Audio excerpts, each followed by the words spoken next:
నడిబొడ్డున హిందూ నగార మోగింది. కుల మతాలకు అతీతంగా హైందవ శంఖారావం సాగింది. విజయవాడలో విహెచ్పి సభ సక్సెస్ అయింది. దీంతో ఆంధ్రప్రదేశ్ ప్రభుత్వంపై ఒత్తిడి పెరుగుతోంది. దేవాలయాల సంరక్షణ కోసం గళమెత్తారు హిందూ సంఘాల నేతలు. తక్షణమే విధానాలు మార్చుకోవాలంటూ పాలకులను హెచ్చరించారు. గతంలో జగన్మోహన్ రెడ్డి పాలనలో హిందూ ఆలయాలపై దాడులు జరిగాయని, ఇప్పటికైనా వాటిపై సమగ్ర దర్యాప్తు చేపట్టాలని డిమాండ్ చేశారు వక్తలు. దేవాలయాలకు స్వయం ప్రతిపత్తి కల్పించాలని హిందూ సంఘాల నేతలు డిమాండ్ చేశారు. తక్షణమే ఆలయాల్లో అన్యమత ఉద్యోగులను తొలగించాలన్నారు. కబ్జాల నుంచి ఆలయ భూములకు విముక్తి చేయాలని నినాదించారు. దీంతో ఇప్పుడు అందరి దృష్టి చంద్రబాబుపై పడింది. ఏపీలో కూటమి ప్రభుత్వం ఏం చేయబోతుంది? సనాతన బోర్డును ఏర్పాటు చేసి దేశానికి దిక్సూచిగా మారుతోందా లేదో చూడాలంటున్నారు హిందూవాదులు. దీనిపై మరిన్ని డీటెయిల్స్ మా ప్రతినిధి మోహన్ అందిస్తారు.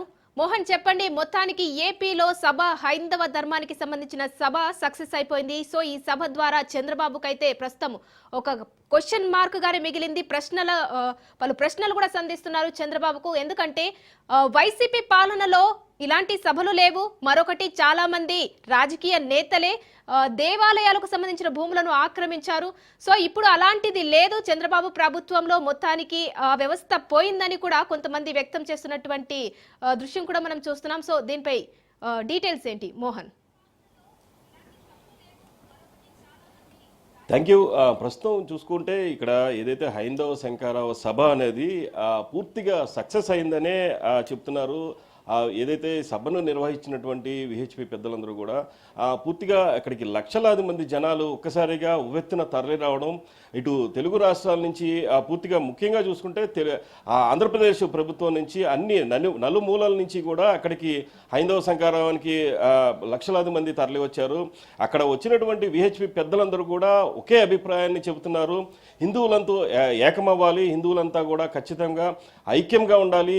ఎట్టి పరిస్థితుల్లో అన్యమతస్తుల్ని ఏదైతే దేవాలయాల్లో ఉద్యోగాలు కొనసాగించకూడదని చెప్పేసి ప్రభుత్వాన్ని డిమాండ్ చేస్తున్నారు. ఈ అంశంపై ఖచ్చితంగా ప్రభుత్వం ఒక డెసిషన్ తీసుకోవాలి. ఎట్టి పరిస్థితుల్లో అన్యమతస్తులు ఎవరు కూడా ఉండకూడదు దేవాలయాల్లో అని చెప్పేసి చెబుతున్నారు. ఈ నేపథ్యంలోనే మిగిలిన చోట్ల కూడా ఎటువంటి విధమైన సరే హిందువులపై ఏదైతే దాడులు జరుగుతున్నాయో వీటన్నిటిని కూడా తీవ్రంగా ఖండించింది సభ దగ్గర నుంచి. పూర్తిగా విహెచ్పి పెద్దలందరూ కూడా చాలా విషయాలు ప్రస్తావించారు. ఇక్కడ మనం ఒకటి కూలంకుషంగా మనం అనుకుంటున్నట్లుగా డెఫినెట్గా ఈ కూటమి ప్రభుత్వంపై ఒత్తిడి అనేది డెఫినెట్గా ఇక్కడి నుంచే శంఖారావం పూరించినట్టుగా చెప్పుకోవచ్చు. ఎందుకంటే ఇప్పటి వరకు కూడా చంద్రబాబు ప్రభుత్వం ఎటువంటి ఇది కూడా తీసుకోలేదు, ఎటువంటి డెసిషన్ కూడా తీసుకోవట్లేదు. డెఫినెట్గా ఈ అంశాన్ని కీలకంగా చూసుకోవాలి. కూటమి ప్రభుత్వంపై ఒత్తిడి అనేది డెఫినెట్గా ఇక్కడ కల్పిస్తున్నాం. ఇక్కడి నుంచే మేము సమరశంఖం పూజిస్తున్నాం అని చెప్పేసి చెప్తున్నారు. కొంతమంది ఇక్కడికి వచ్చినటువంటి వారందరూ కూడా హిందువులను ఉద్దేశించి అన్ని రకాల ఏదైతే ప్రణాళికలు వేసుకొని డెఫినెట్గా ఒక ముందుకు వెళ్తాం.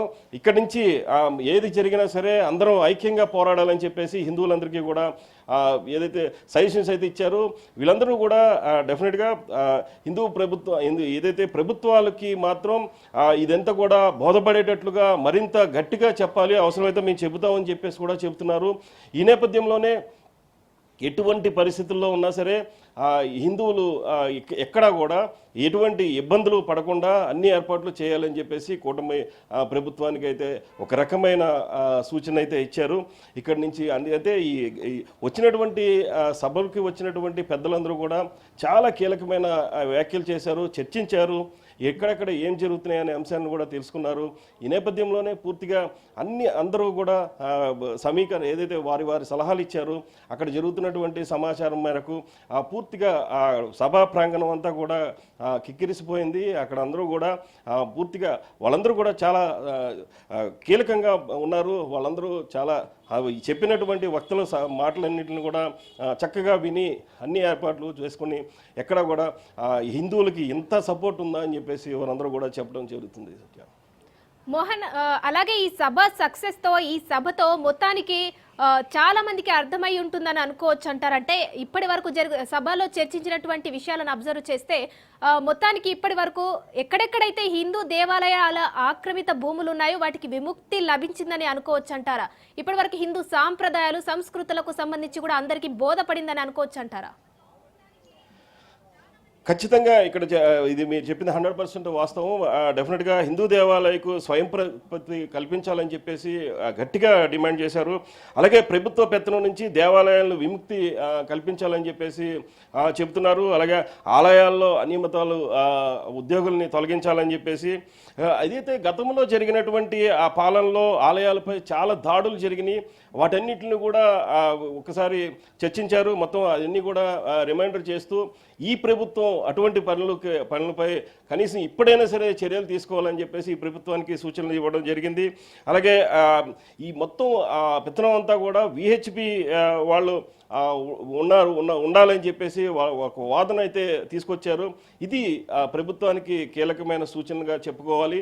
ఎందుకంటే ప్రభుత్వాలు ఇటువంటి పరిస్థితుల్ని స్వీకరిస్తాయా, ఇటువంటి పరిస్థితుల్ని వాళ్ళు యాక్సెప్ట్ చేస్తారా అనే అంశాన్ని మాత్రం ప్రభుత్వాలు చూసుకోవాలి. అయితే ఒకటైతే చాలా క్లియర్గా చెప్పుకోవచ్చు, కూటమి ప్రభుత్వానికి మాత్రం ఒక సూచనగానే ఒక రకమైన ఒక స్వీట్ వార్నింగ్ ఇచ్చారని చెప్పుకోవాలి వీళ్ళందరూ కూడా. ఎందుకంటే డెఫినెట్గా పూర్తి ఏదైతే హిందువులకి సంబంధించినటువంటి ఎటువంటి ఇబ్బందులు వచ్చినా సరే మేము ఉన్నామని చెప్పేసి ప్రభుత్వాలు నమ్మకాన్ని కల్పించాలని చెప్పేసి వారు అడుగుతున్నటువంటి డిమాండ్లో ముఖ్యంగా చెప్పుకోవాలి. Thank you Mohan.